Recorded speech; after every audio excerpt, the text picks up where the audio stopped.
As they get in, keep in mind that we do have construction out here, so that's probably slowing up the process, but hopefully we will get more people. But at this time, we want to go ahead and we want to have our presenter come up and with performance fact management, William, and he's going to take us through this process, and we hope that you most certainly will leave out of here inspired and with a strong sense of hope in terms of where we believe this school district needs to head, in particular with your input. Thank you. Thank you very much, Dr. Bedell. My name is Bill Conrad, and I'm with Performance Fact & Company, and we are a strategic planning and implementation facilitation company out of Oakland, California, just recent home of the Warriors basketball team. So very happy to be here, and we have been facilitating strategic planning and implementation, because that's the important part. You can have a plan, but it's all about the implementation. For over 25 years, worked with over 100 school districts across the country. We primarily work on the East Coast right now with Philadelphia and East Ramapo and so on. So we have a lot of school districts that we work with. Nobody in California this year, which is a little odd, but very happy to be here and sharing the work that we're doing in helping support the strategic planning process. So what we would like to do tonight is to help walk you through some of the process so that you get a feel for the process and can have good input into what you think the goals should be. We're going to focus primarily on the goals that the core planning team has established. So let's see. So I'm a senior associate with Performance Fact. Been with the company about 3 years. I have about 40 years of educational experience. I'm from the Midwest, the Chicago area. Worked in Illinois as Associate Superintendent for Learning Technologies. For the state of Illinois, I was a middle school science teacher for over 7 years. Had an opportunity to work with the middle school students today and got to do some hands-on, minds-on activities with them as we help them elicit information about the strategic plan. So, strong background in curriculum instruction. My doctorate's in curriculum instruction, working in creativity, helping kids become more creative, and watching their academic achievements. So, just very happy to be here. Our motto is, how can we help? And so we're really here to help you better understand our strategic planning process and to help move forward in the work. Muti Fabai is our chief CEO, and he has been with the company for about 40 years. He actually founded the company. So a quote from Gardner that we like, Americans care deeply about their schools, but their minds wander. And the basic requirement for effective functioning of the schools is that the public be concerned and involved. So we really thank you for coming out, because it's really about your involvement that makes the work of schools even better. So really appreciate that. When we look at our school district, we like to use an out of every 20 metaphor to help understand our work. Because percentages can be so cold, right? But when you think about 20 kids, 20 children, you're thinking basically about a classroom of kids. So the numbers become much more personal as you think about them. So when we look at our population and we randomly select 20 kids out of the population, one of those children is going to be Asian, 11 are going to be Black African American, 5 are going to be Hispanic Latino, 2 white, and then we'll have 1 that's multiracial or Pacific Islander. So that's really kind of a picture of our schools. 5 out of every 20 of our students is an English language learner, and we have 3 out of 20 of our students would be special education, and the state is not reporting economically disadvantaged for some reason this year, so we're not able to bring that information to you, but we know that there's a high percentage of economically disadvantaged students in the district.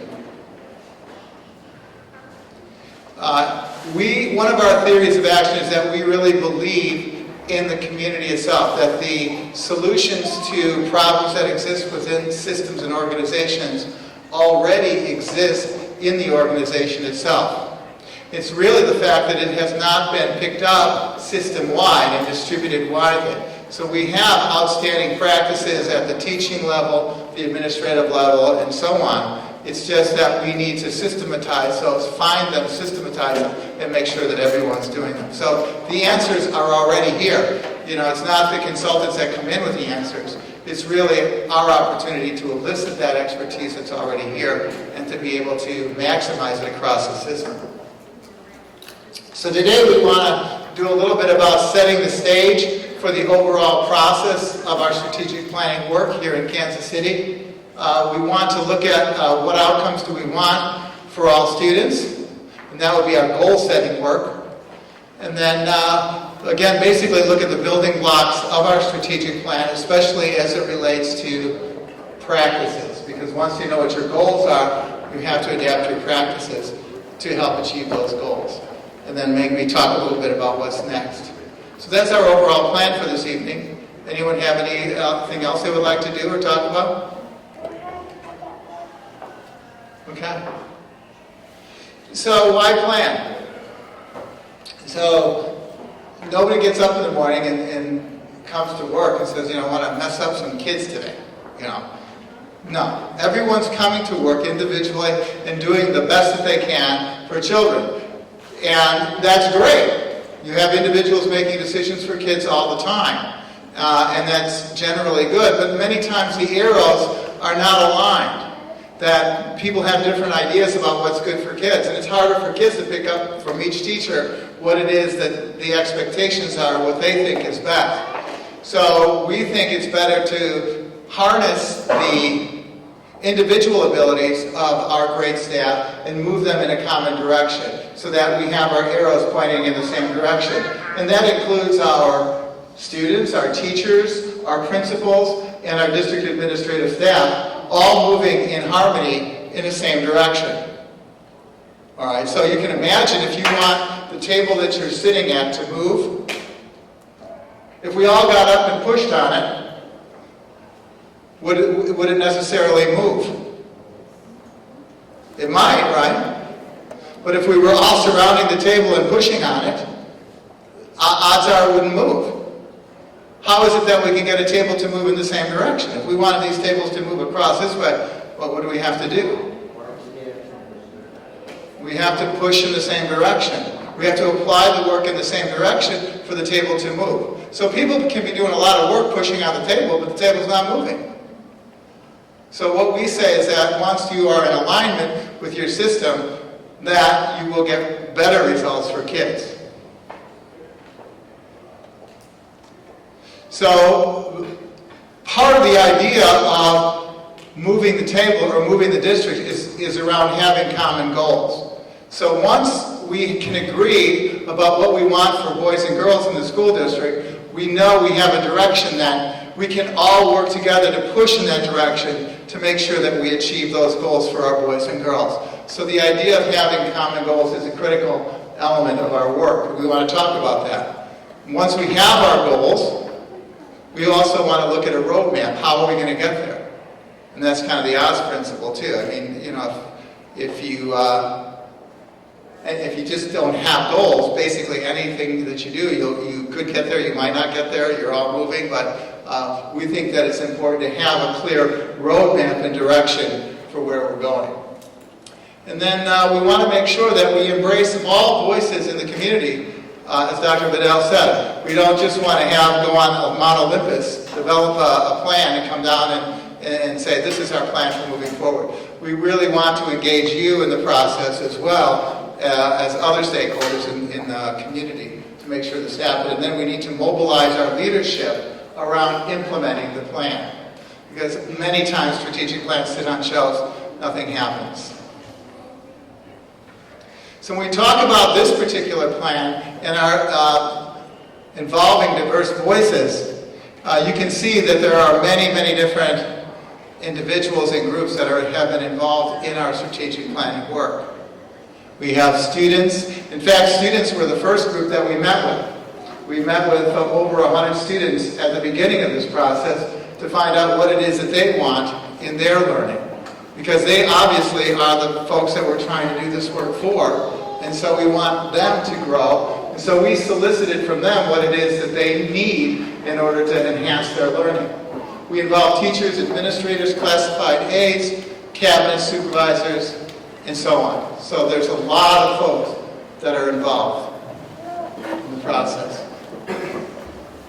All of these diverse voices we bring together in what's called the core planning team. The core planning team consists of about 70 individuals who are derived from these various groups. So that, again, the plan is generated from a representative sample from each of the stakeholder groups, how we saw before. Is it making sense? That's the core planning team.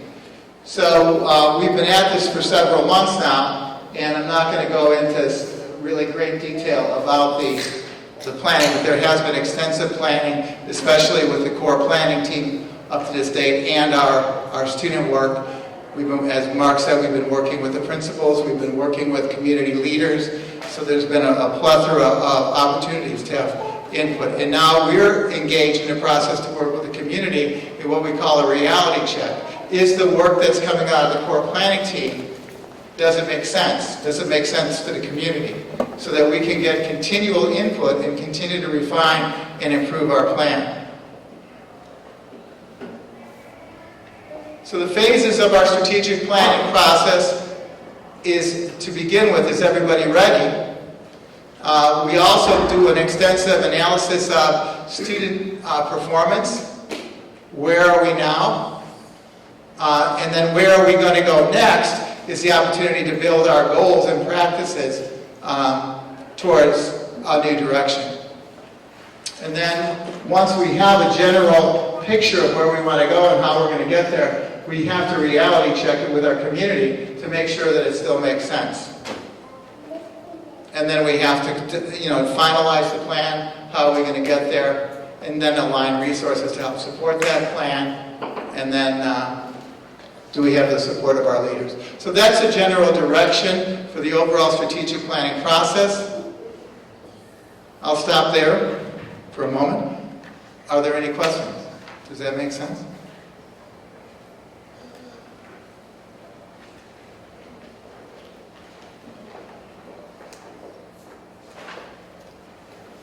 I think we have 20 people here, don't we? 1, 2, 3, 4, 5, 6, 7, 8, 9, 10, 11, 12, 13. Yeah, can everyone come to the front?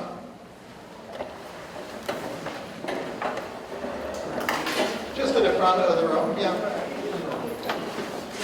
And facing me in a line.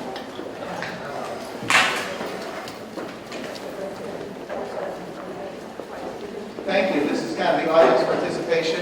And again, I'm a science teacher. I'm very much hands-on. Or this is actually body-on. Whole body science.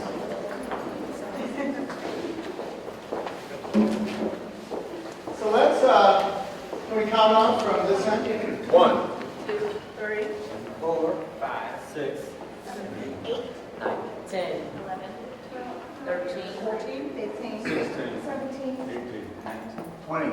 Okay, we have some extra. Again, you're getting a picture of the diversity of our community, right? So will folks 1 through 11 step forward, please? Okay. These 11 out of 20 would represent the African American population in our community, okay? In our school population. Can we have the next 5 come forward?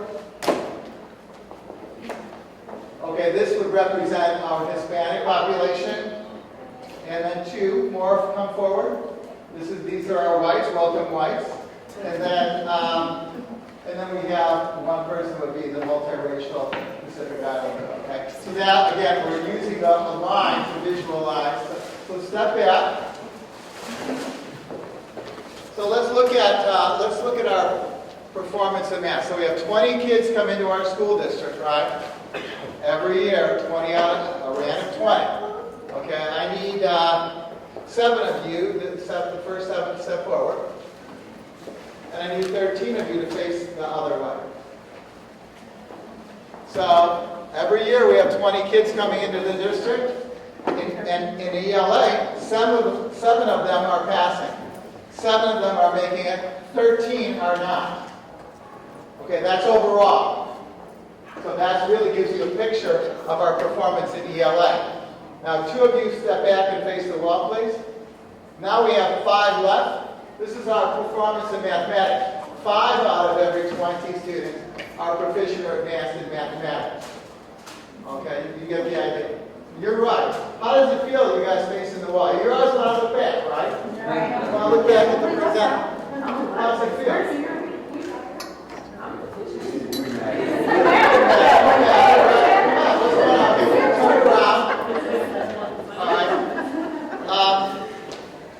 So this gives you an idea, right, of where we're at. So what do you think is going on there? Why are so few kids? Let's think about root causes. What's going on here?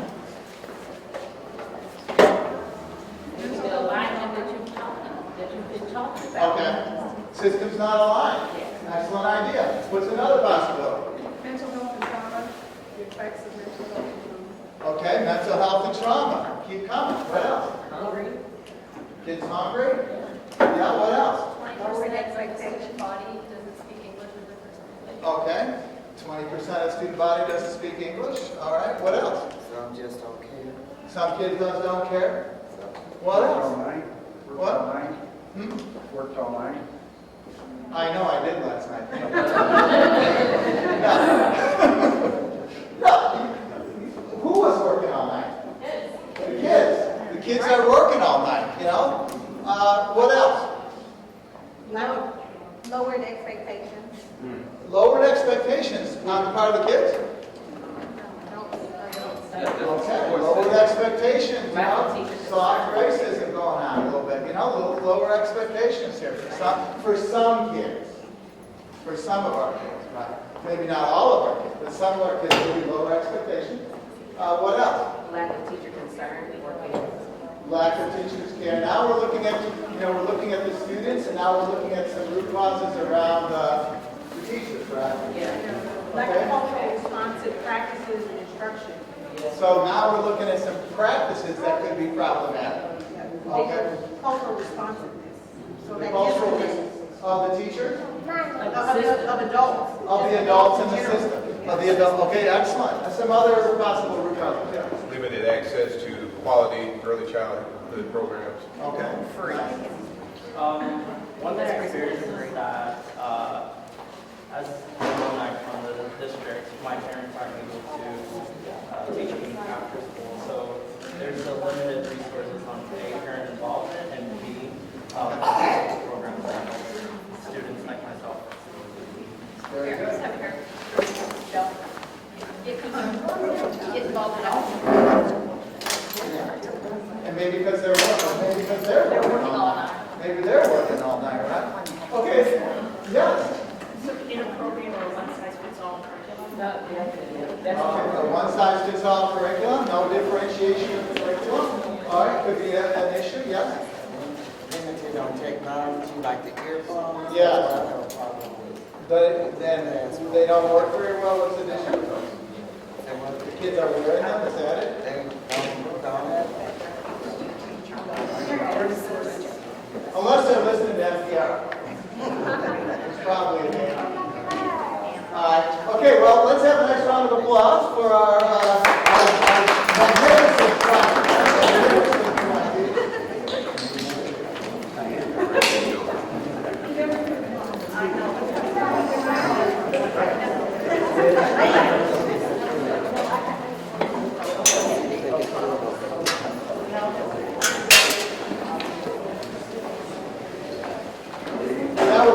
That was nice. All right. We can see that there is much to be done. There's much to be done. And I think very insightful commentary on the root cause as to why things are the way they are. We would contend, and I think the district would contend, that really the root causes, and we'll talk a little bit more about this later, is what is it that we can control? What is it? We can't control everything, but we can control some things. And we heard some of those come out in your descriptions, right? About the adults being more culturally aware, being able to differentiate instruction. So we would contend that it's the adults in the system that can make a difference for boys and girls.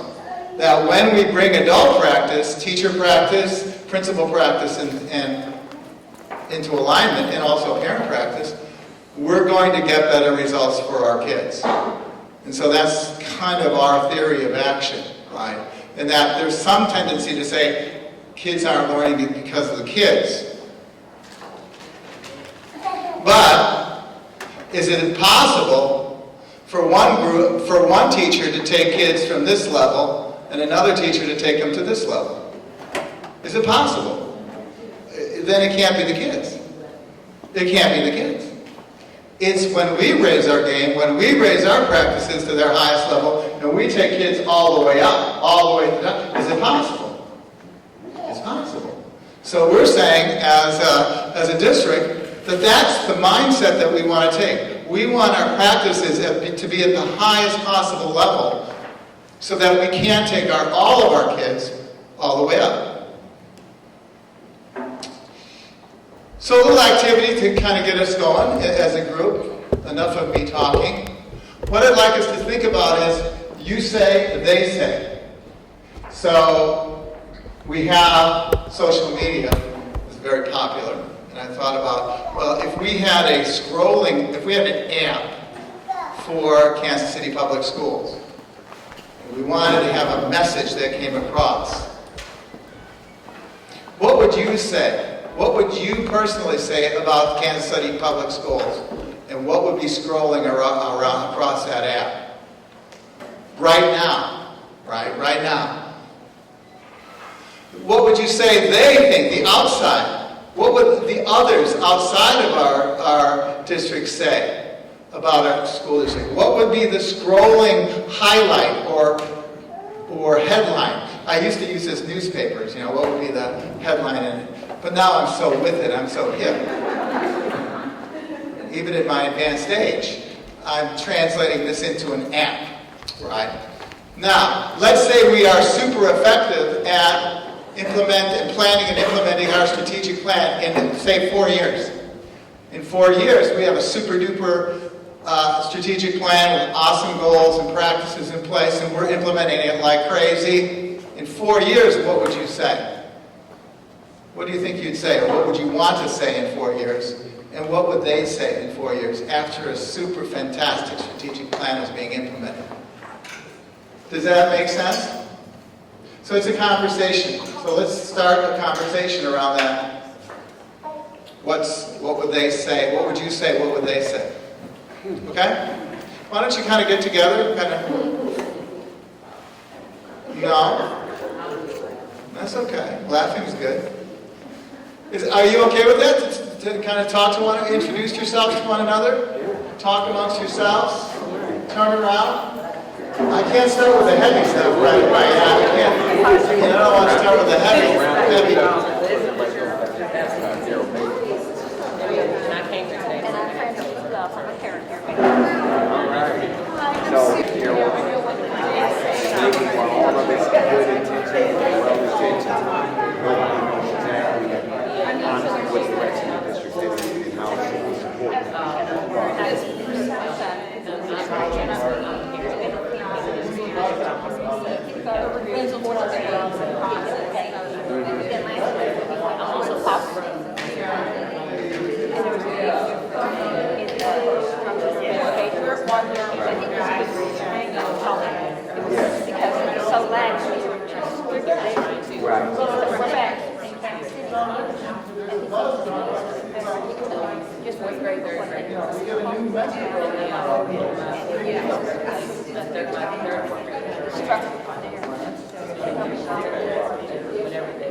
I mean, I thought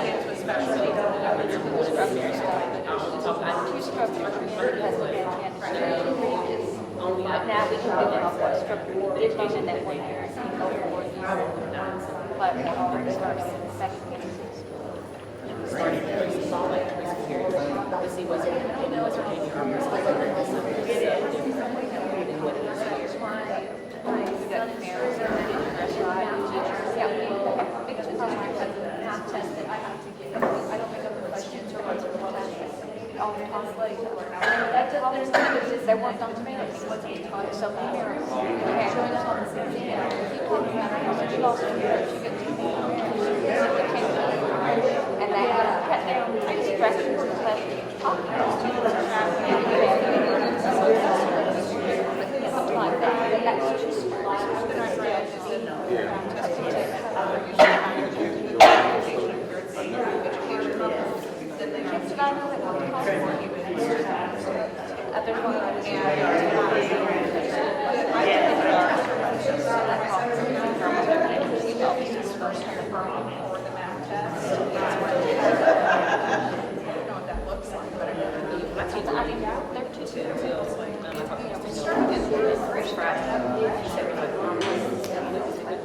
It makes me wonder if the number of kids that start off with that come in first, second, and third grade, and then by the time they get to the 7th, 8th grade, they're down to a handful, right? And then when they eventually will get to graduation, you know, they're graduating. Maybe they started with 180 or 200, and they're graduating with 150. So you can hit the curve. So then, I don't know. I just want to make sure right, and it's the quality of the technology and we just thought we had to work. And then I'm talking to some kids where I get share more advanced, I want him to say, this I understand that, but like, there's not created with the community. My daughter in the third grade, she's taking on. Yeah. I mean, some like, or the difference. Most of my issues are with home. It's not. We shouldn't have bet against them. That's what I want. Yeah. I think it'd be done. Crazy. I've been setting since 2000.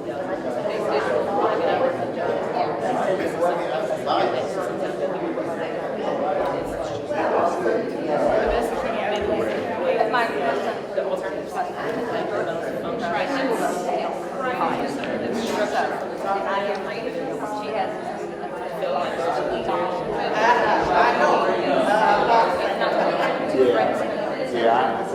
think there's great opportunity.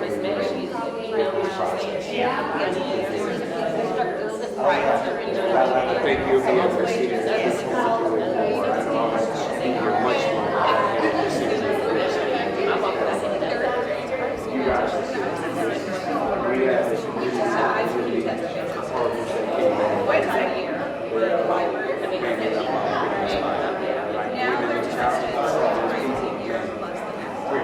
Wayne Grant. When Charles working on this too. I just want to hear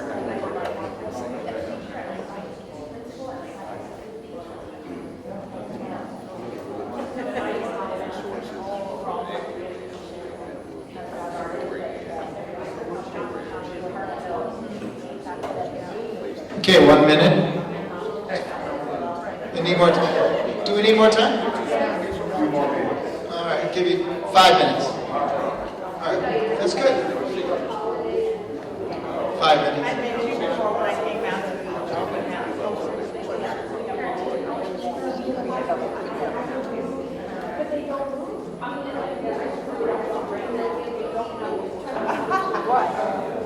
Everybody remember that time.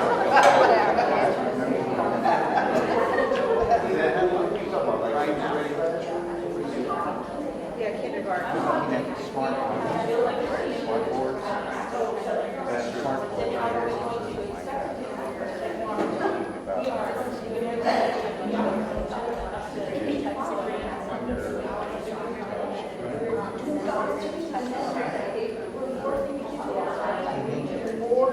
district I came from was they already invested a bunch of money in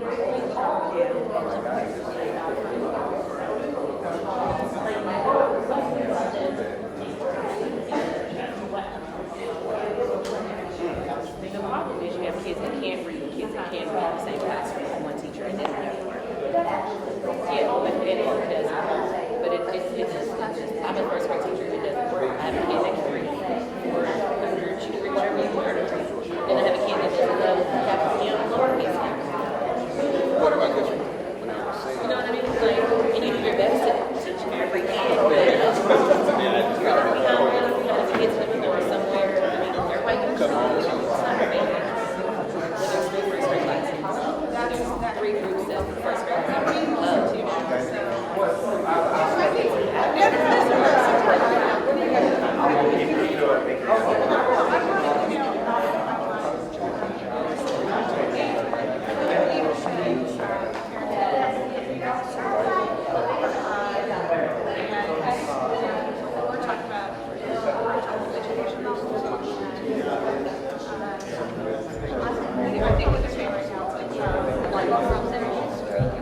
mean, I get down.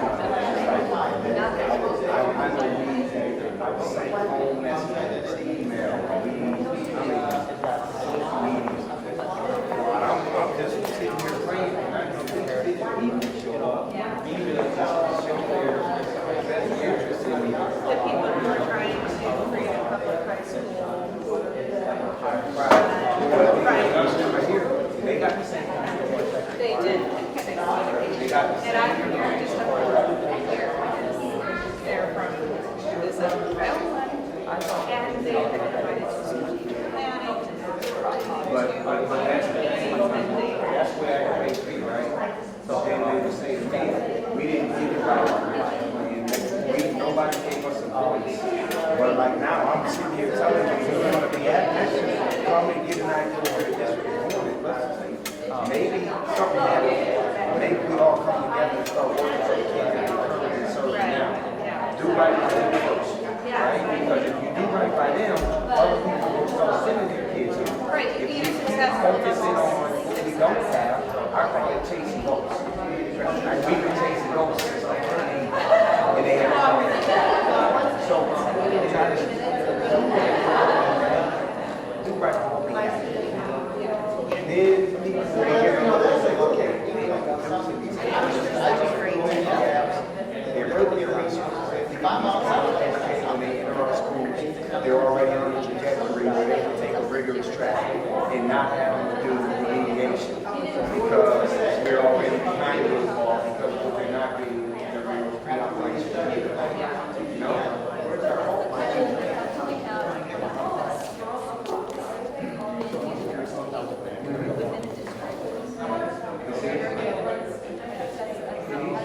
It's very easy because people will move into the mountains when it's time to go to that school.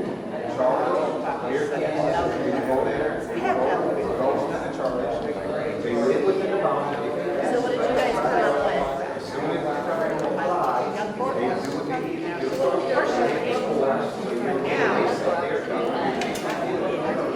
So as far as, you guys on this, this one, so you show this.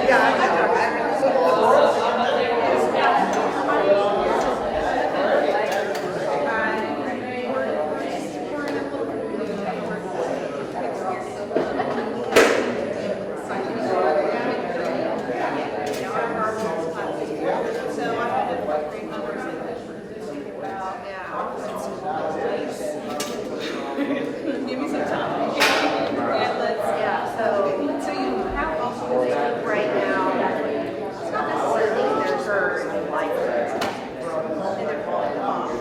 at anything else, sixth grade. And that leaves high testers and achievers out of that. So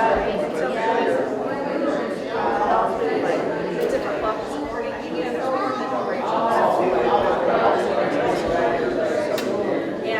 smart kids are really neighborhood by the kids that don't have it. And I think some people are lucky to use the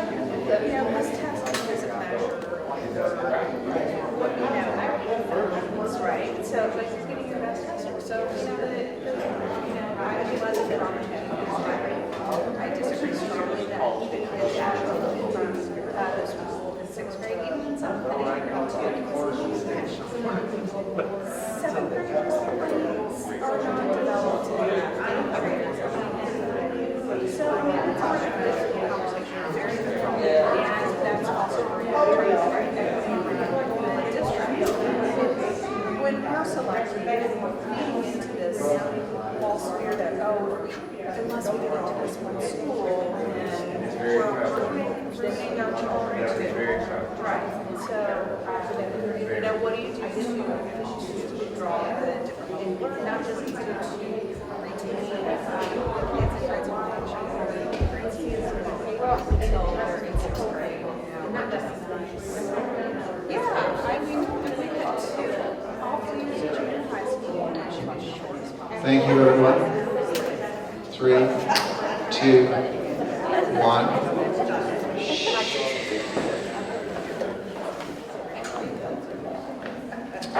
Well, does Does anyone have any table have a burning desire to say, what would you say? What would you say today? Anyone? Floor is open. Okay. What would you say? So, hi, my name is Mai. Like I said, I'm an alumni product of KCPS. But what I would say today is that our district needs help. Our district needs help from every single one of adults in our community, and and I need to be there. Yeah, if you want me to continue. Oh, that's good. That's a good headline. All right, good headline. What would you say today? Anyone? Anyone? Now, I heard some very intense, honest conversation. Yeah. So this is the time to talk about it, because honestly, I heard some things that I was sitting here saying, yes, I fully agree as an outsider. So it would be nice for everybody to hear what people are thinking. It would, and believe me, we've got wait time on our side. Well, let's do you, and then over to you. I would say that the teachers are dedicated. I'm a new parent in the district, so about 4 months ago, I probably would have said I'm never sending my kid to Kansas City Public School District. We're moving to Kansas. But I visited the school. My son is a ELL student, and so we stayed within the district because of how great that specific program is. So I know it's a kind of a special situation, but 3 months in, I met all of his teachers, and I was really impressed. So. Nice headline. Headline? What would you say? I'm also a parent. My son's here at Banneker in the 6th grade. He started that out in Kansas City School District at Satchel Page, and he attended school there until he was in the 4th grade. Last year, he got admitted to Kaufman, and the difference I saw between the Kansas City School District and Kaufman is the structure. There's no structure in the Kansas City School District. Kaufman has real strict structure, very structured program. We're back here in Kansas City again because it's, coming from a loose school to the structure school, he wasn't making it. So we really do need to build in the structure in the program. So what are we going to see? Why don't you finish this out? What would you say in 4 years after a strong strategic plan? It'll be an excellent school district. We can get that structure in here. Okay. Kind of follows. All right. Nicely done. Anyone else? Okay. My name is Marlon Andrews. I'm a staff member, and I have children that attend Kansas City Public Schools. Myself, I graduated out of the public school system, and what I have seen compared to the way I graduated, that the Kansas City Public School has raised the bar for the technology and stuff I haven't seen it when I came up. And my daughter, she's attends Montessori school, and her scores are like, I think she tested last year as a kindergarten, and she had the high score in the kindergarten class. And then again, 1st grade, high score, she's testing like, her scores are like compared to like on the 3rd grade level, she's a 1st grader. So. And she's in Montessori? Yes, she is. Thank you. Okay. Okay. I'm sorry, I didn't see your name. Okay, just to be all the way honest, I'm not from Missouri. I've only lived here since August. So today, if there was a question or if someone was to ask me what I felt about Kansas City public school systems, I would say that I'm not happy, and that would be taking it lightly and being polite about it. But what I would hope, and my kids go to Banneker here, so if it wasn't for Mr. Neal, then my kids would definitely be leaving the district next year. So just talking to Mr. Neal and some of the things that we've talked that he had shared with me about what's going on keeps my younger 2 kids here, but my older daughter, she's gone. But I'm just not happy with what's going on, with what we've witnessed and experienced here. Hopefully in 2 years, it would be nice to say that Kansas City Public School System did the hard work, like really just accepted what needed to be accepted with the demographic that they have in their communities and did what needed to be done for those kids, not for the idea of what education should be, but for what education needs to be. So. Thank you. I think, I'll come back. Hi, my name is Sarah. Something that we talked about. What I would say today is that I'm definitely encouraged to see that the arts and curriculums are being recognized right now. Just over the last 2 years, a lot of schools popping up, like a lot of STEAM initiatives are popping up. But I'm seeing it mostly with charter schools and not public schools. And I think something that I would like to see over the next 4 years is that kind of initiative really pushing through. So in the future, you'd like to see some headlines around STEAM. KCPS gets hot with STEAM. Something like that. All right. Okay, we got a steamer over here. Any other? Yes. Okay, I'll be it. You're next. Hi, I'm Jill. My concern, I guess what I would say today is I think that Kansas City Public Schools are making good strides, and I'm really happy that Dr. Bedell is here, and I hope you stick around and don't leave us like everybody else. But I say my issue with KCPS, or what I would say today, and it's not necessarily unique to this particular public school system, but to many public school systems, is looking at those younger grades, the pre-K and the kindergarten, and how we're kind of abandoning developmental norms and developmental appropriateness and force-feeding some of these academics that maybe they're not quite, their little brains aren't quite ready for, and then sacrificing some of those very important play skills so that they have that opportunity to socialize with one another, to learn those social skills, to learn how to be, I mean, I could look at these pillars here, and I would say like a quarter of them could be addressed through play. I mean, social emotional skills, creative thinking, and if we're just sitting kids in front of computers to learn how to read, then we're going to, well, when they get to 6th grade, it's not going to be with it. The sacrifices. So you're saying that in a couple of years, early literacy will be about rocking rhyming at KCPS. Kids rocking their rhymes. Or they just get to have to. Good deal. Good deal. They told me good deal. They want that extra recess time. My name is Patricia Bradley. I am also a graduate from the Kansas City Public School District and wanted to come back to the Kansas City Public School District after getting my degree in education to be a teacher here because of the skills that were put in me when I was a student in the district, and I wanted to give those skills back to students.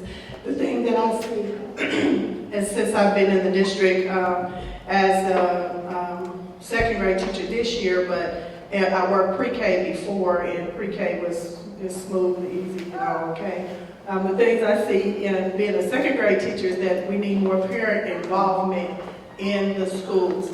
I believe that if we put more pressure on parents to be involved in their children's education, then that the children will develop better. Knowing from some of the charter schools that some of my friends and family members have had their children to attend, they had to be involved in the school. They had to donate so many hours of time at the school in order for their student to be in the school.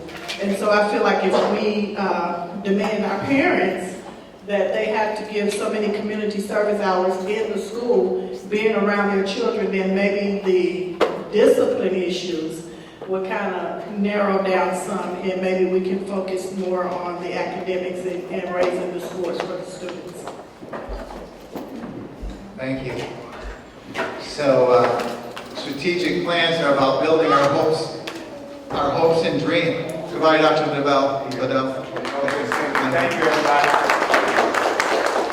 So we build on our hopes and dreams. So in the future, 4 years after we've got a rocking, shocking, steamy strategic plan, what's going to be the vision? What's going to be the highlights? What's going to be the headlines coming across our app? I think we have to have different level learnings at the high school level where you have opportunities for different learners to be in the same classrooms together. And that needs to be spread across the district. We need to have high learners. What you were just saying about community service, I think that for our signature high schools, that test scores should not be the only determinant in being accepted into a signature school. That we could capitalize on parents. There's a lot of parent knowledge as KCPS graduates. We need to hear more from the KCPS graduates, the people who are, because the parents, kids aren't able to advocate for themselves, but we have a deep base of graduates with a lot of parents, and we need to utilize that capital in the schools. All right. So, anyone else want to look at the future for KCPS? I think we pretty well worked this activity to death, so I'm going to kind of leave that for now. So let's, but that was good. I think that was really powerful. Nice way to get to know one another and continue to get started. So we have a bias. We're not afraid to talk about the bias in terms of our strategic planning work. And we always start at the center of the circle with student learning. The main businesses of schools is to support student learning. That's the sine qua non of everything. Students learning at high levels of performance. All right, so that's number one. It's not about parents necessarily. I know everyone likes to talk about parents, but our focus is always on our students. The students is the sun around which all the planets of education revolve. And so we can't lose sight of our focus on student outcomes. Parents are great. We love them. But they are also part of this plan, but they're in the third ring. They're supporting the kids' achievement, right? They are the means to the end. The end is student learning. Does that make sense? Yeah. I see your point, but in a way I disagree. I've been a teacher 25 years, and I agree to a point that having been in the classroom for 25 years, the parents are the first teachers, and without the parents laying the groundwork, no matter what a teacher does during that 8 to 3 time frame, if it's not reinforced, encouraged, and somehow supplemented by the parents, this can sometimes be a futile effort. So. Yeah, we're not saying the parents aren't important. I'm just saying they're not number one. The students are always number one, correct? And the parents, the more the parents can help support and collaborate and team with us, the more it's going to accelerate the work. Right? No question that parents have a big impact on student achievement. But they, again, are the means. Parenting, one parent can take a child to this level, right? Well, another parent with the same kid can take the kid down. Another parent can take the kid all the way up, right? So parents come in with all different levels of supporting their kids. No question about that. I'm not arguing with that. But number two, the second ring, so that's why we have our student outcomes or our goals are all for the students. Nothing but the students. The second ring is the second most important, and that's the teacher. The teacher is the first person that institutes and supports learning for our students. So to the extent that the teacher is prepared and powerful and professional and a high level performing, she can get her kids to high levels. So our job is to make sure the teachers have all the skills of practice that they need to help bring our kids to the highest level of performance. They're the ones that touch the kids every day, let's face it. So they are the second most important factor, and they are the means to the end. So if we want good student outcomes, our primary focus should be on helping our teachers who help the kids, period. The third ring is for everybody else. The district, the parents. The parents are not educators, right? They are educators in a way that, of course, help their kids. But the parents support the teachers who support the kids. and the district supports the teachers who support the kids. So that's really the theory of action of how this all works. And the two outside rings are means, and the inside ring is the end. So we don't want to mix up means and ends.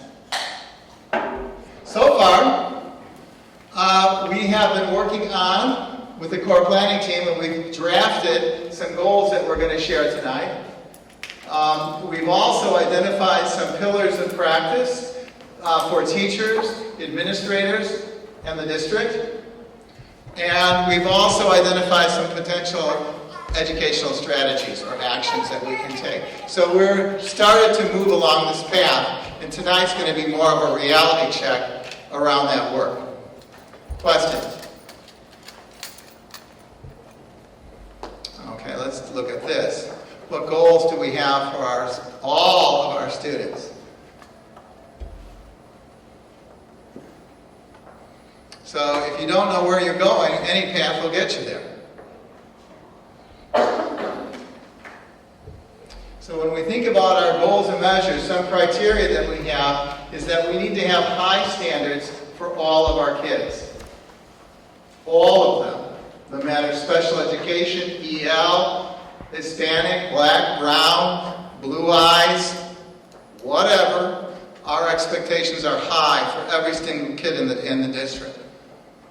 And we don't just want to focus on the academic. We also want to make sure that we're focusing on the whole child.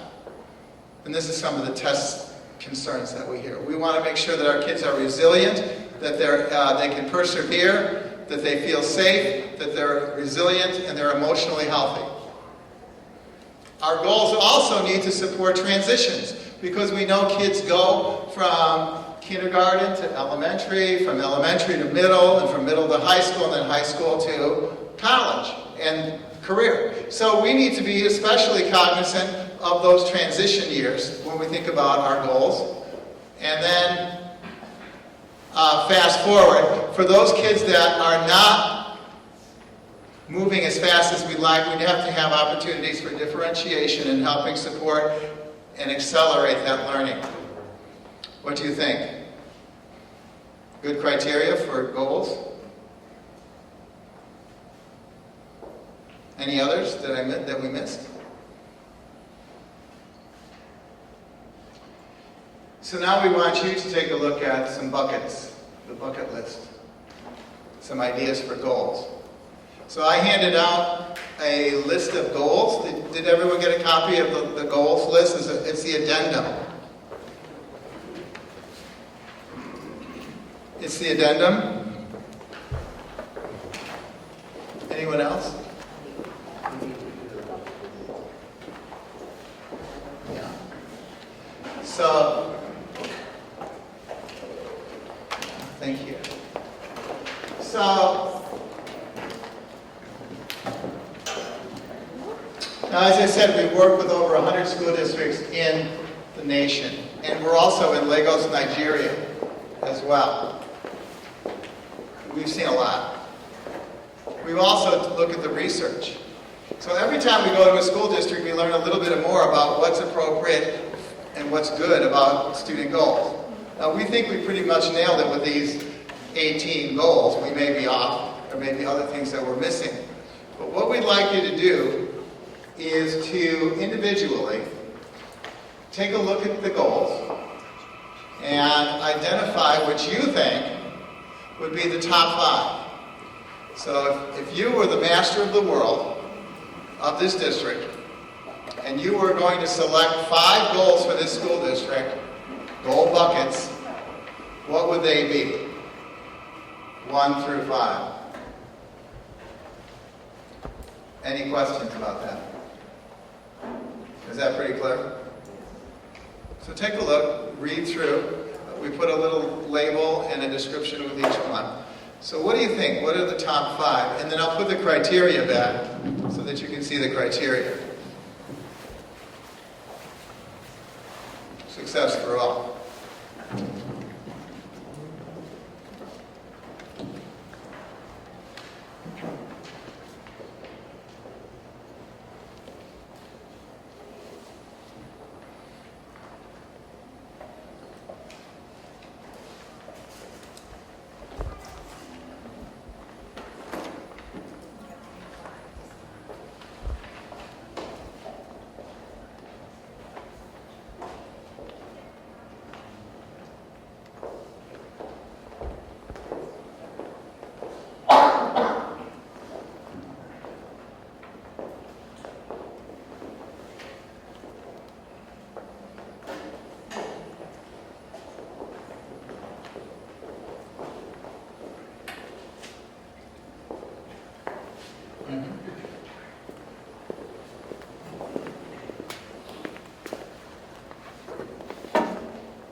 more time?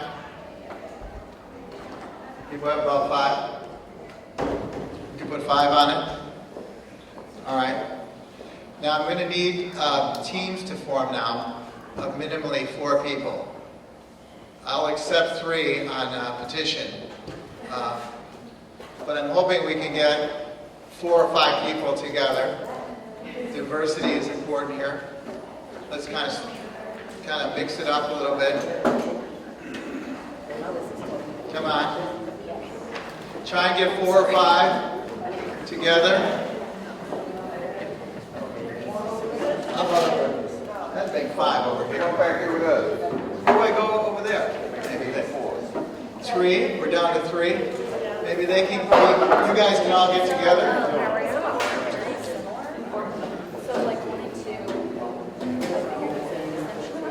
All right.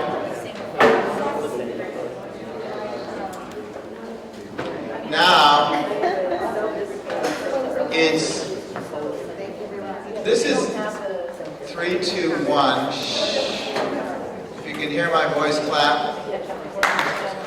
B.F. Skinner really, behavioral modification really works. I just need to finish quick intro to this, give you some caveats. We're now in our team groups. I need the team to pick a facilitator, leader. Now, the high schools, this took me a little long, but I need somebody to be a leader at the table, a facilitator, each table.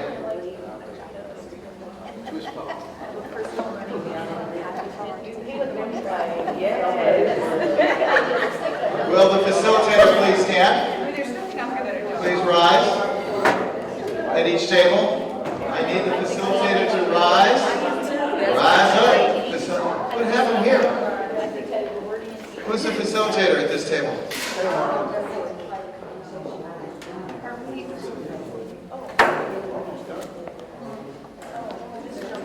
Who's that going to be?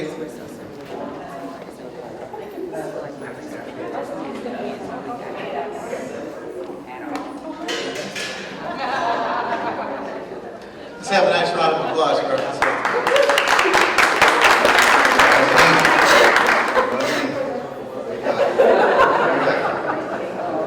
All right. Now, you're going to have a conversation about your goals. The individuals will share what they think should be the top 5. No voting. I don't want to hear this vote and then we're done. Vote and done. This is a collaborative discussion about what your team thinks should be the top 5 goals. No voting. Unless you absolutely have to. I can't stop you if you do, but because I'm not the voting police. However, come up with it as a team. Come up with your top 5. All right, as a team.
Well, that's why They have to control their body, you have to control your space, you have to control your body, you know what I mean? Respect the space, there's a lot of things.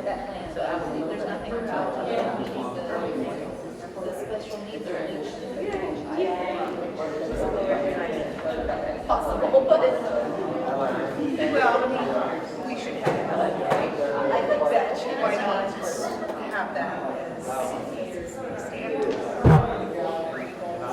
What's considered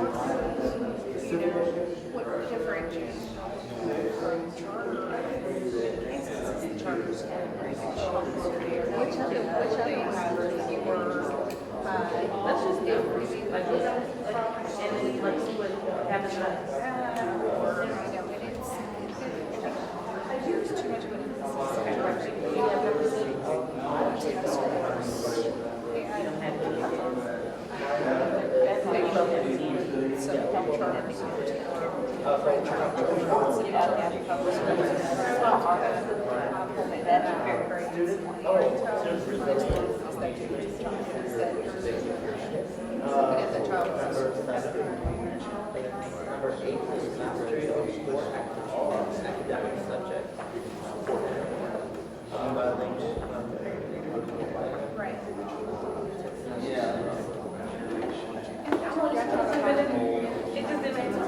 There was some the other day that, man, but there's a certain amount.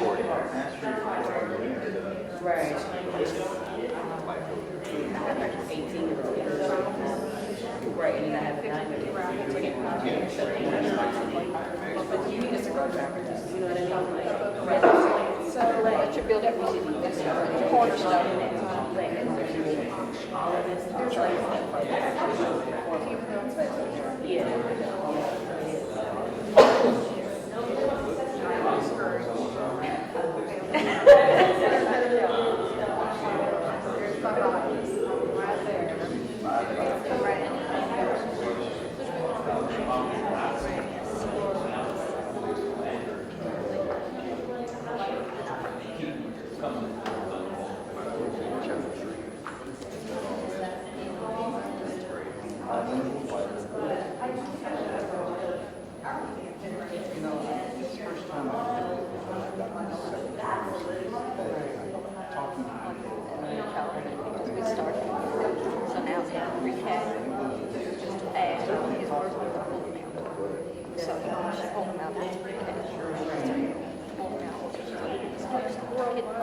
I can see when we started. I can see things last week from that point on. And it was steadily trying to just like,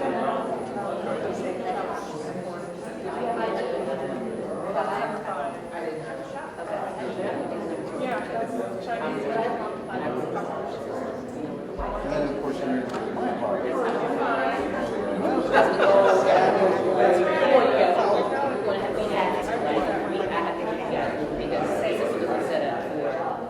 I have to say, my personal stand. I mean, if you think about it, consistent with additional regards to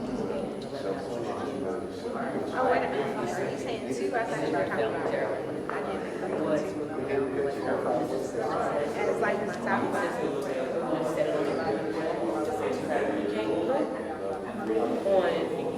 I can't wear your shoes.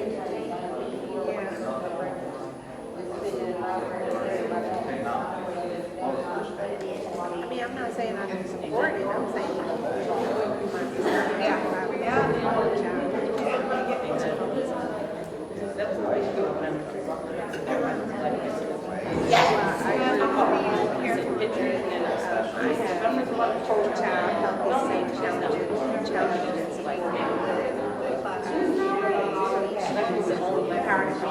for their own personal responsibility. And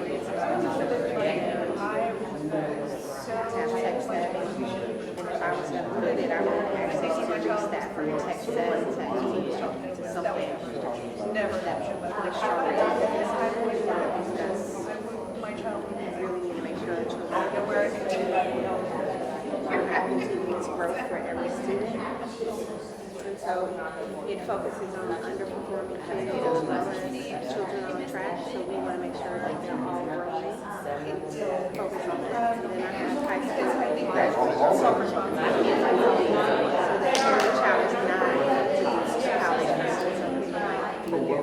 for the next year, something that I would like to allow our children to see that. So my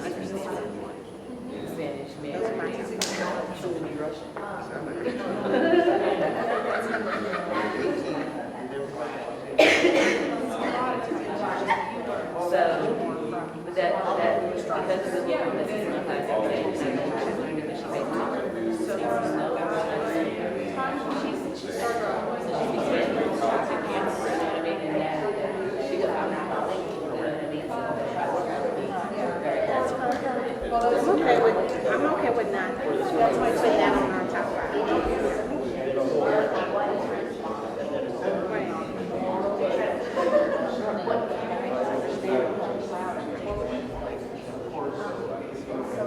So I think there's a disconnect between the title number 5 and how the goal is stated, because when I see whole child incorporated whole child healthy stage, we talk a lot about the environment and teachers, but then if you look at the description, it says that the student is empowered to take personal responsibility in order to be part of the society.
Four minutes to finish. 4 minutes.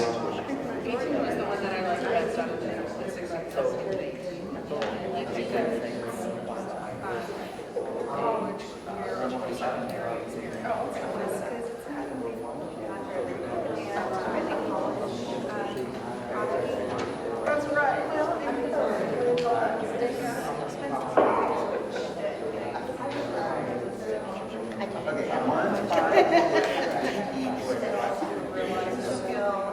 15. So I have 4, 5, 6, 7, and 15.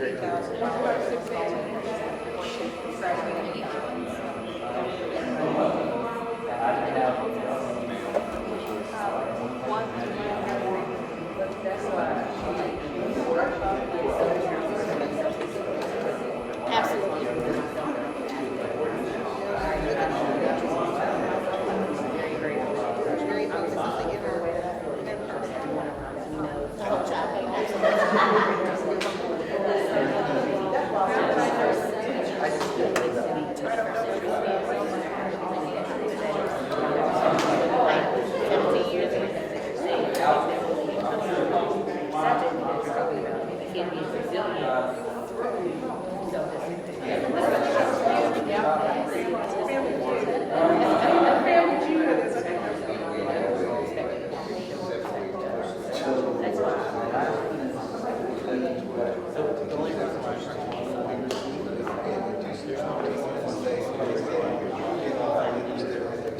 Yes. Absolutely. Absolutely. Part is that that's not the conversation that we need to have. We want to make a decision of what their life looks like on their own. So if that means a child wants to be an engineer, then we're going to prepare them to do that. What's the skills that are needed? We're asking them to go to college and have some skill set to do that. 3.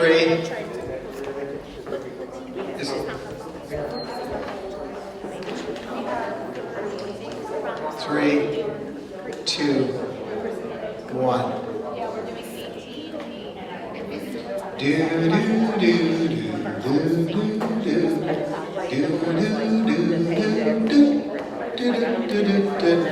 do Yeah, thanks. I had a good voice, but all right. Do we need are we okay to do the tally? No, we're going to do a tally together. Do everyone have 5? 5. Here's how the next part works. I'm 5. Cinco. Bilingual, biliterate. Now I know, we want to, some things are, primarily to engage in conversation, some of the goals are similar. And that catalyzes more discussion, which is good. And that's, you're going to just get a flavor for the process. You're not getting the full shot, the full dose. I'm going to turn my back on the audience. And, this is cardinal rule number 1 for facilitation. Never turn your back. But Luis has promised me that he's got my back. And I'm going to actually record the tallies while Luis does the counting. So I'm going to call out the goal number. And if your table selected that goal, I'm going to need your facilitator to raise their hand, or better yet, for Luis, stand up. Please. 2 people at the table, I've seen this happen. You get excited. I know, I'm excited. You can tell. You're going to want to have 2 people raise their hand. But Luis, an expert counter, is only going to count your table once. I'm having a lot of faith. All right, so let's get after it. Goal 1.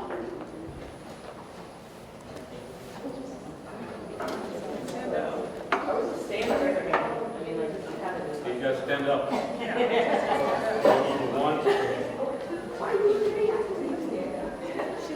We have 4. 4. Please sit down.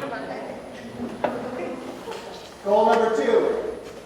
Early literacy and numeracy. We have 1. Goal number 3. Maximize instructional time. We have 1. Self-responsibility, self-discipline. We have 3. Whole child, healthy, safe, challenged, and supported. We have 5. Critical thinking and problem solving. We have 4. Student resilience, engagement, and voice. We have 1. Excellent, Louise. How are they doing out there? They're fine. Okay. I'm a little worried. Goal 8, mastery of the core academic subjects. We have 1. 9, higher level coursework. We have 0. Bilingual and biliterate. We have 0. Tech savvy, tech literate. We have 1.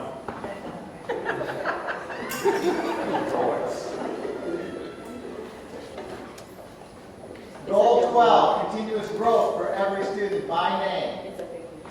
We have 1. Closing the achievement gap or opportunity gap. We have 1. Elimination of disproportionality, my favorite. Uno. Muy bien, yo soy bailador también. Vamos a hablar en español. Successful transitions.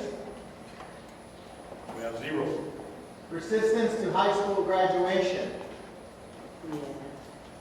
0. High school graduation, college, career ready. We have 0. And readiness for college, career, and life. We have 3. Thank you, Louise.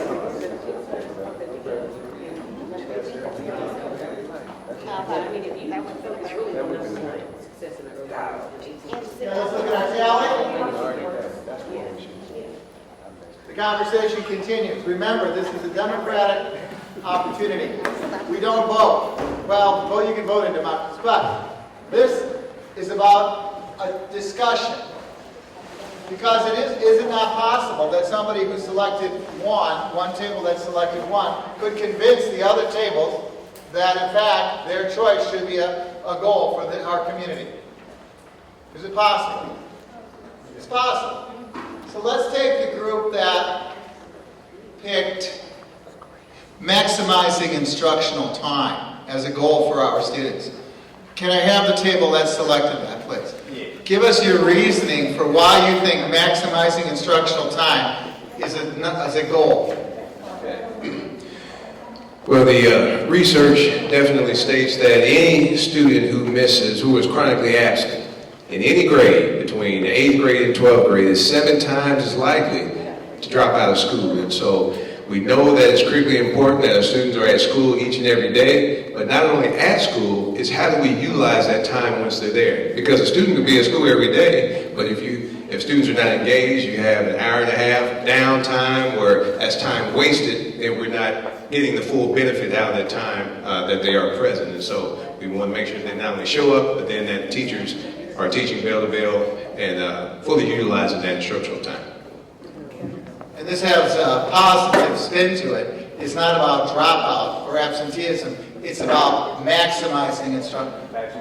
And I just want to say that was an eloquent statement. What is your name? Daryl, thanks. Daryl, thank you. Let's have a nice round of applause.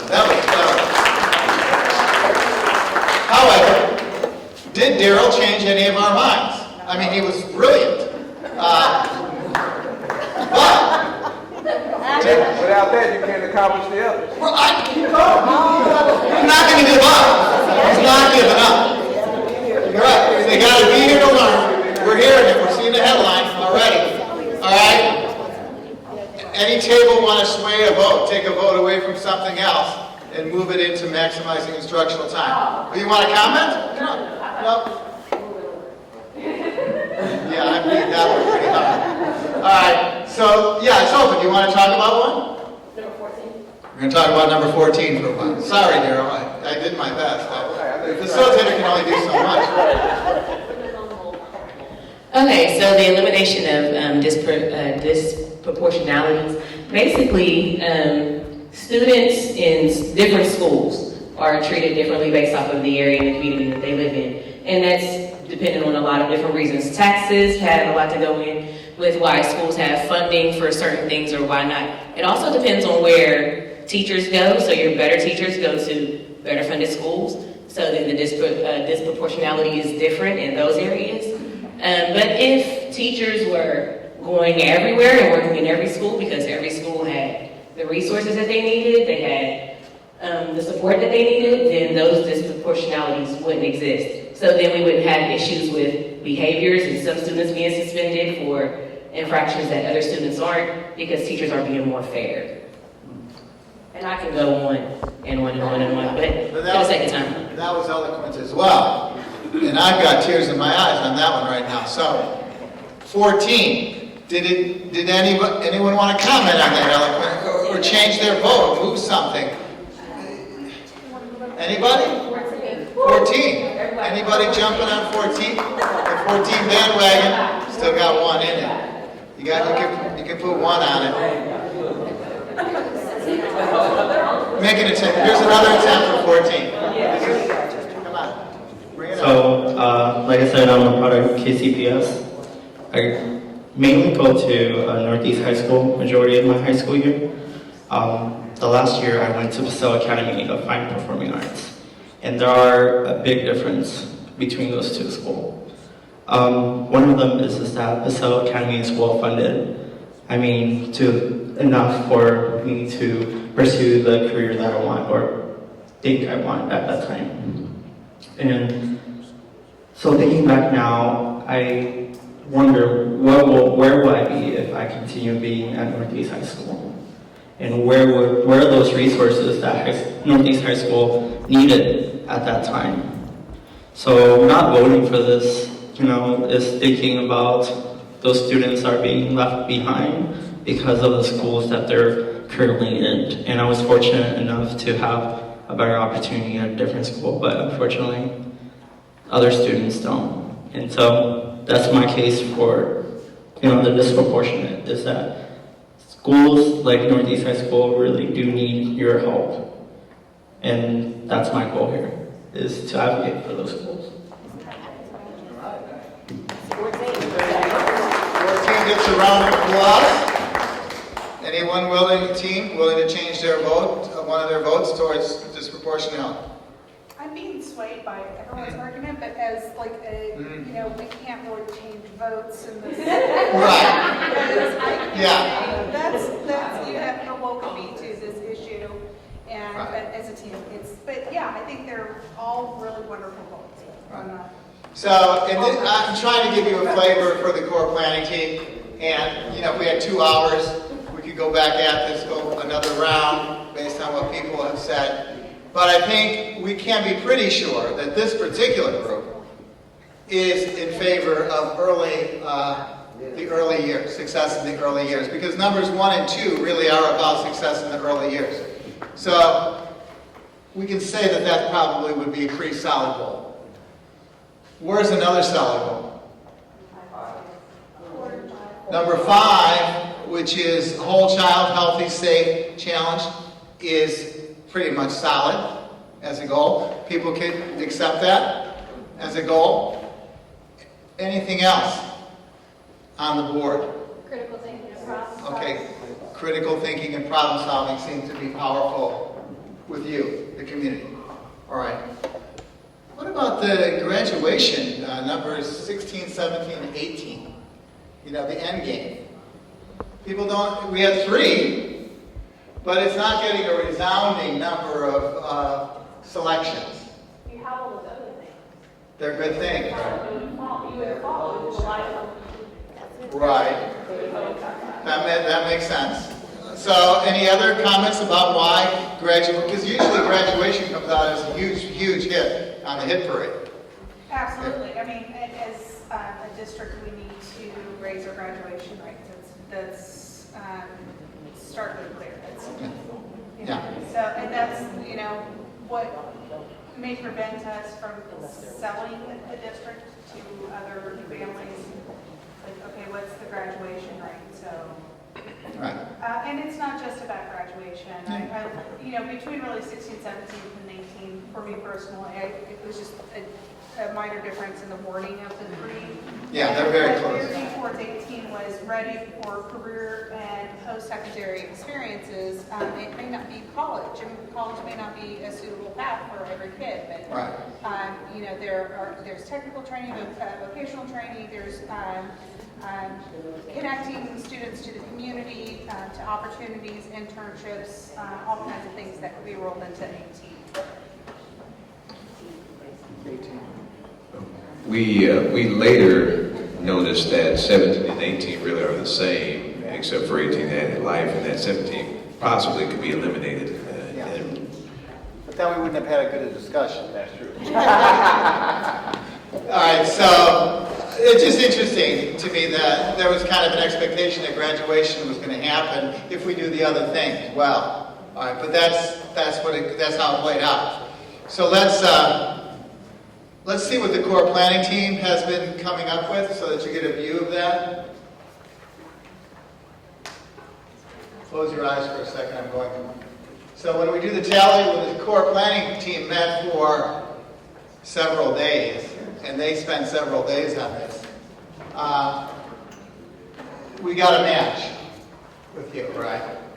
That you felt that success in the early years was important, so did the core planning team. They combined 5 and 6, right? So is that agreement with you? Yes. Right. Readiness for college and career was on their minds. A little bit different than what you came up with. Right. And what else? The mastery of core academic subjects made it high up. I think the superintendent might have had some insight into that one. They combined it with number 8, number 12 and 8. Okay, so we have, right, so 12, continuous growth for every student and mastery of the core, right. That's a good point. So that's, the core planning team did some combinations, mixing and matching, and also some rewording. So I just wanted to say that generally you're pretty much in agreement with the core planning team. So give yourselves a round of applause. Which means generally the community wants the same things for its boys and girls. That's really what we're seeing in general. And that's a beautiful thing. I've also noticed for 14, where you have the elimination of disproportionality, they've also added the 21st century skills to that. 14 and 19. Yeah, they want to combine 14 and 19. Where there isn't a 19, so they added. But number 6 is the 21st century skill sets. So they already had it there. Right? Yeah. So there was some mixing and matching and some rewarding. Let me see if we've got. Here it is laid out in terms of the numbers. And the verbiage is a little bit different in your packet. We also reworked the verbiage. So number 1 reads nurtured, ambitious, and ready learners. I have a question. Yes. Is your data different when you ask parents of younger students and older students? Or do you get the same? We try to have it diverse. So we don't just meet with one specific group. So we try to get a diverse group. And so, but I think even the kids, get this, the kids, the high school and middle school kids, we're going for numbers 1 and 2. These precocious young children in your school district recognize the importance of an early reading and numeracy effort, and that their success is contingent upon that. So even the kids saw number 1 and 2 as valuable goals for the district. Pretty amazing. I said I wonder how much of that But this gives you how they actually change the verbiage. So they not only picked the buckets, they also got into changing verbiage for the goal. Now that doesn't mean it's going to stay this way. Am I moving too much? I would like to say something. Oh.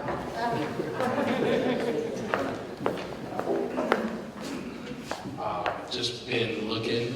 I understand that early learning is very important, but in high school, speaking, just because I just got out of college, but in high school, I was lucky enough to have the structure because I played sports. But you know, in high school, as your kids start kind of becoming themselves, they start becoming their own person. There's so many ways for you to get astray. I was lucky enough to have football, but if I didn't have football, it was just me and my mom. There's so many things that could put you in so many different directions.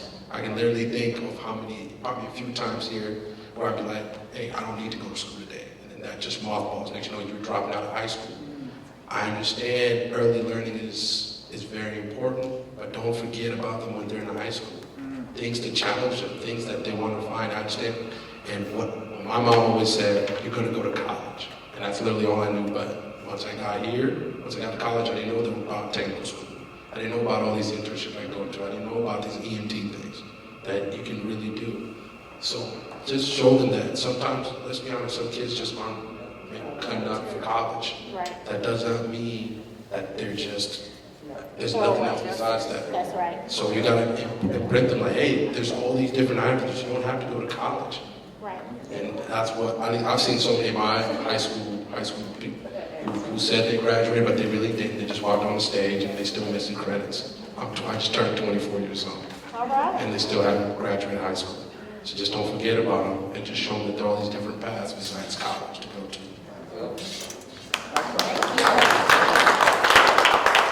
And I think that he brings up a good point as well, that the goals have to tell a story. So this is a community that's going to tell a story from the early years all the way to the transitions to college and life, right? So in a sense, it's important to have that as part of the end or capstone of the story. Yeah. I just wanted to piggyback off your point. What's your name? Luther. That was such a good point. We were making an emphasis on, so that last point, 18, readiness for college, career, and life, that there's a huge difference between readiness for college and readiness for life. So, in my opinion, readiness for college is really learning to play the game. Yes. Yes. You know, you gotta get that resume in the exact form. You gotta find out about internships. If you don't ever hear of it, like for me, like I went through school never ever hearing of the honors program, you know. And then like at graduation, there's everybody dressed in these little pins, and I'm like, where do you get that from? You know? I'm like, oh, you didn't know? No. That's what I mean by playing the game. You know, you don't. You know, and then all of a sudden I feel like I'm at a setback because I'm like, why didn't anybody tell me about this? I was willing to work hard enough for that, you know. But then readiness for life, now that's a totally different, I would say that's a game as well, but then that really comes from being able to navigate life from a core value system. And that's why we were talking about that just now about mentorship. When Luther was talking about that, you know, people, if it's just mom and I can go in so many different, there's so many different options, but then you and mom, you know, you guys are a unit, but if you had that extra advice coming in, or, you know, that changes the game for you too, right? So readiness for life really is about also building a core value system in a child to navigate not just a college route, but we want to be able to nurture problem solvers and not just college graduates. Yeah.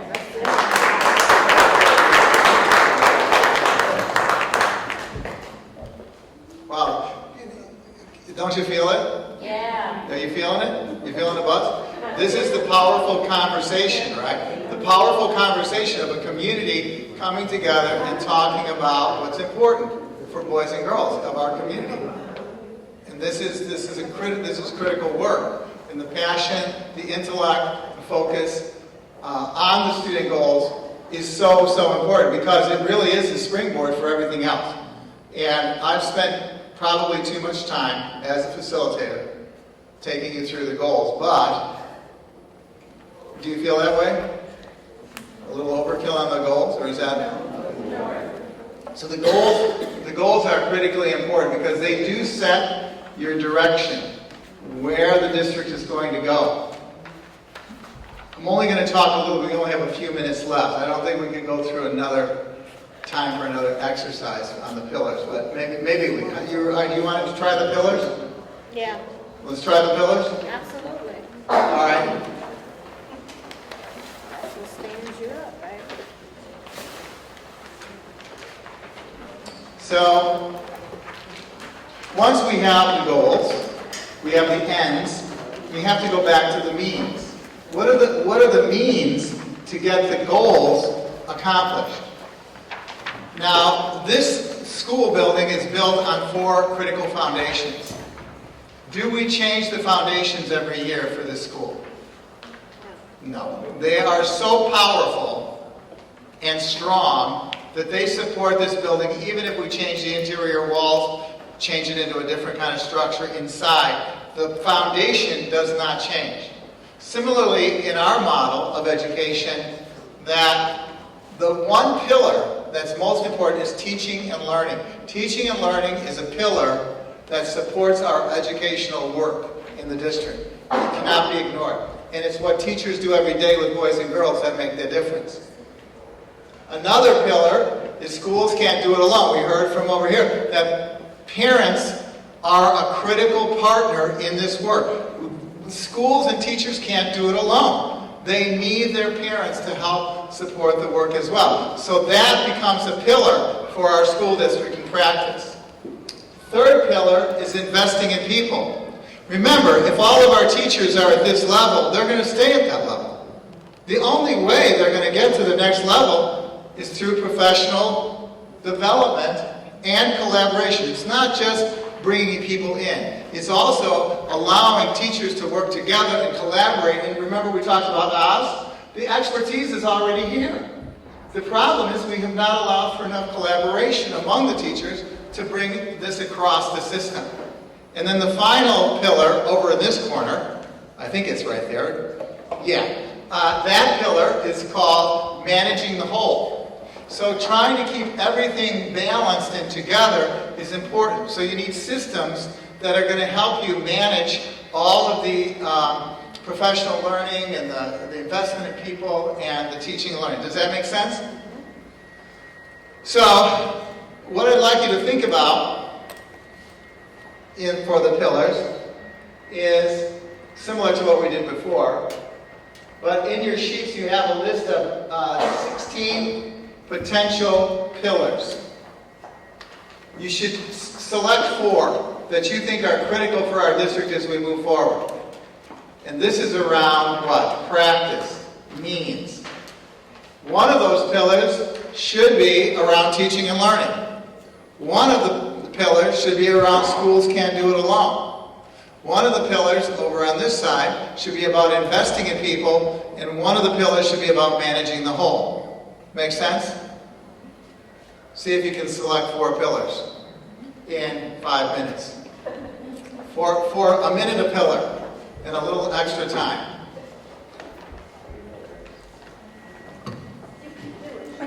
You can do it.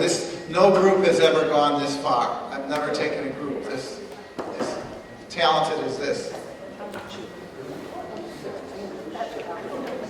Yeah, I have 16. Then I have number 4, cultural responsibility. That means you understand that this family that you seek to serve, that you're embedded in the community as a teacher, as an administrator, as a district level personnel. I'm preparing for you. What do you think should be our pillars of practice? Pillars.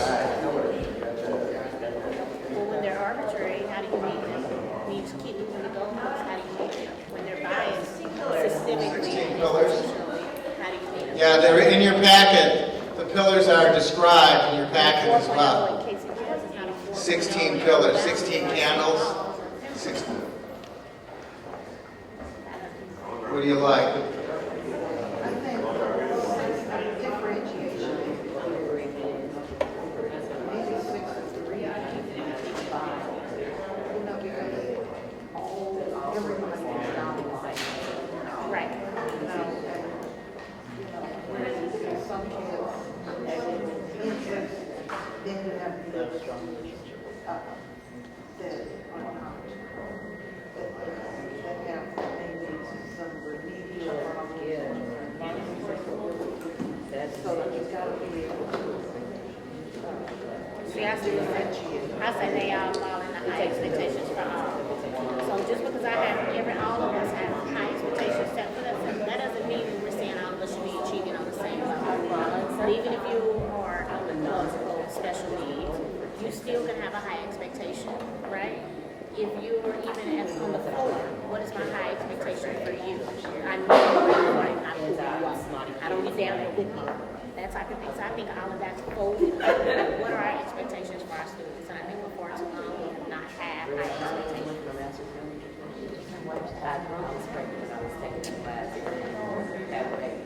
It talks about data driven. All right. 3. And then culture and environment is key. You guys still read yet? Yes, high expectations. Are you talking about 14? Because that's the one that. Yep, school culture and stuff like that. And that's not really key for students. But what we do here is also talk about staff as well. Right? What stands up?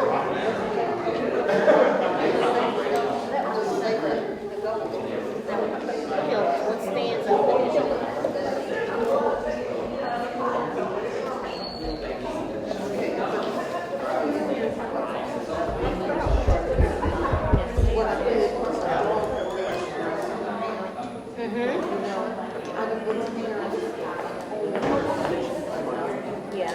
And that's right. So this page has the very family.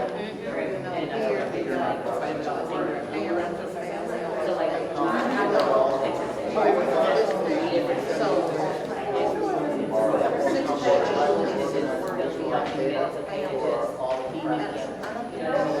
That's not what they call Right? The bank.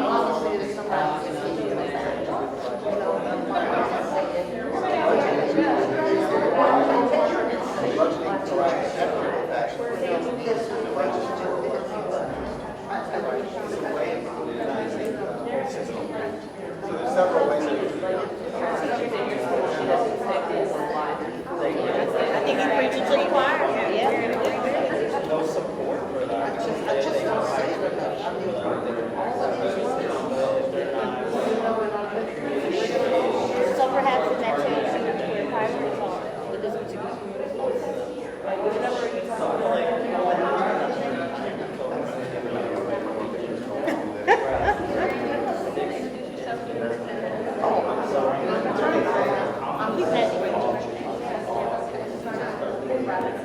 You're at AC Prep, right? You're here. Okay.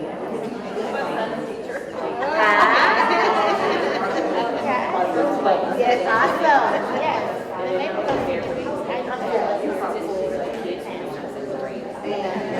We are rapidly approaching the witching hour, where I turn into a pumpkin. Some may think I'm a It is, yes. Thank you. So you said 16 for sure. Can we go a little longer? Are people okay if we go a little longer? Just a little longer? Just a little bit? Luis is ready? We may do a tally. You think we can do a tally, Luis? I think we're really good at this now. We're a team. I think we're 16.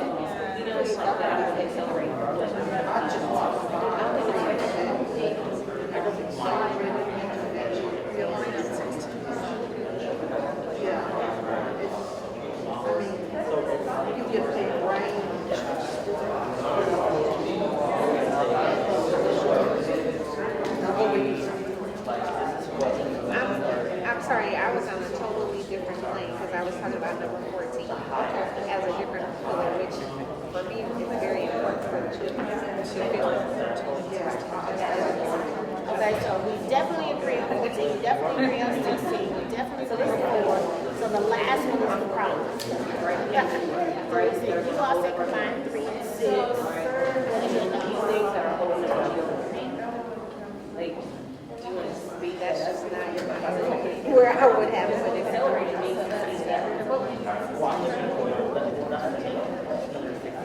the differentiation and the accelerated intervention. I think I'm okay with that.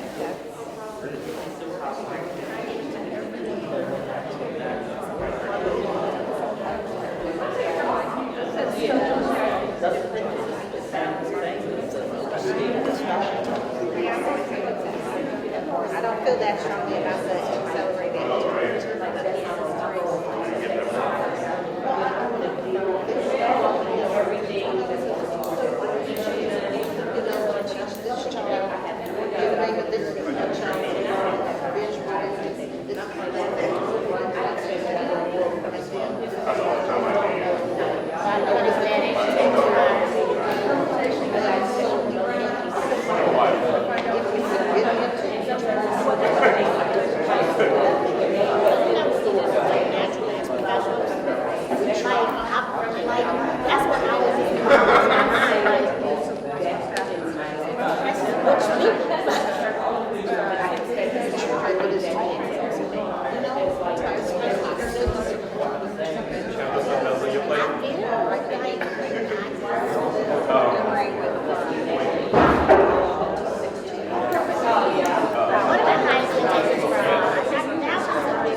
Okay, it's 7:30. We promised to get you out of here by 7:30. 3, 2, 1. Maybe we take a pass on 4.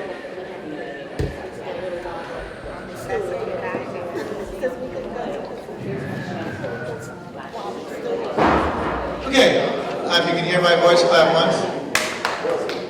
You hear my voice, clap twice. I'm giving up on the 3, 2, 1 thing. It's not working with this group.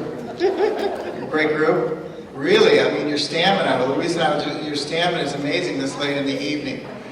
I don't think we gave enough time, really, for us to tally. We really need more time. And I could see there was a great buzz and conversation, but you get the feel for what it's like to go through this important work, right? Or do you feel like we should tally? I mean, want to tally? Just to see? Okay, Luis, I'm back. We're going to do the tally.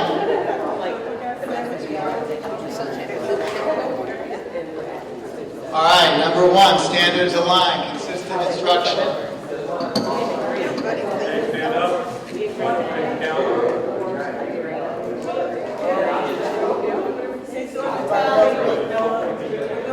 Standards align, consistent instruction, number 1. Did anybody pick number 1? Number 1. Pillar. One standing. 1 standing.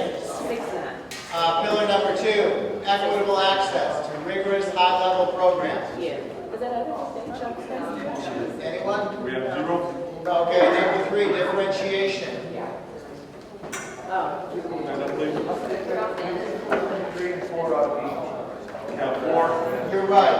We'll pick one for purposes of 3.5. 3.5. Okay, got it. I got it. 4. All right. Culturally responsive teaching and learning. We have 2. Data-driven continuous improvement. We have 1. Accelerated intervention. Okay, so we have like 6 chunked with another one. Does that count?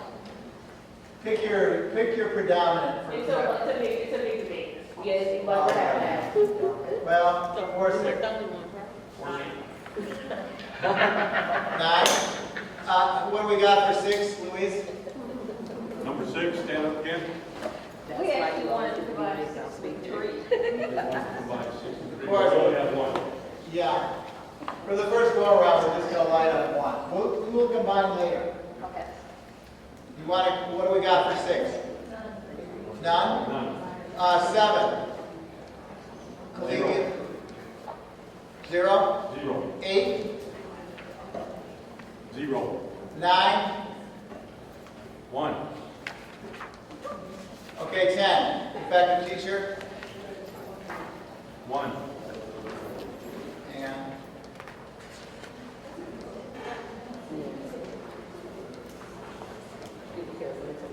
11. 0. Supports for staff. We have 3. Instructional leadership. 0. Safe climate. Safe climate. We have 2. Effective and efficient operations. We have 1. And then strong relationships with families. We have 5. There it is. The first go around. Now, of course, this is the first round. That's all this is, the first round. Of course, there's opportunities to blend. Many of them are similar. For example, what would be a teaching and learning pillar? What would be our teaching and learning pillar here? This is a quiz now. Culturally Get nervous. responsive Get nervous. teacher learning. Number 4. Okay, number 4, yes, and 2 are around teaching and learning. Those are pillars around teaching. If we pick one, what about differentiation? Yeah. Yes, teaching and learning, okay? So we pick differentiation generally, teaching and learning. What about our second pillar? Schools, thank you. Schools can't do it alone. 16. We've got 16, okay? Strong relationship with families. We got that one now. Number 3, investing in people. 12. 12, supports for staff, correct? And the last, managing the whole. Do we do anything with managing the whole?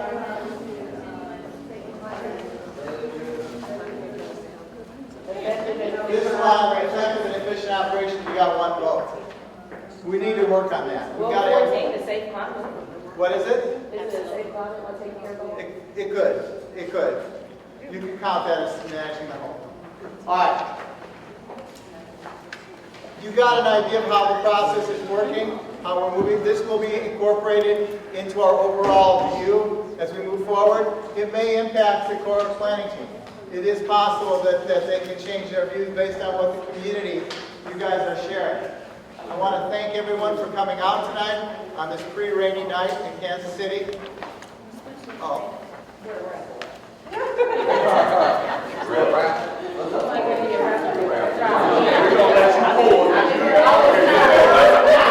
We're going to let you pull since you were ready for the rap.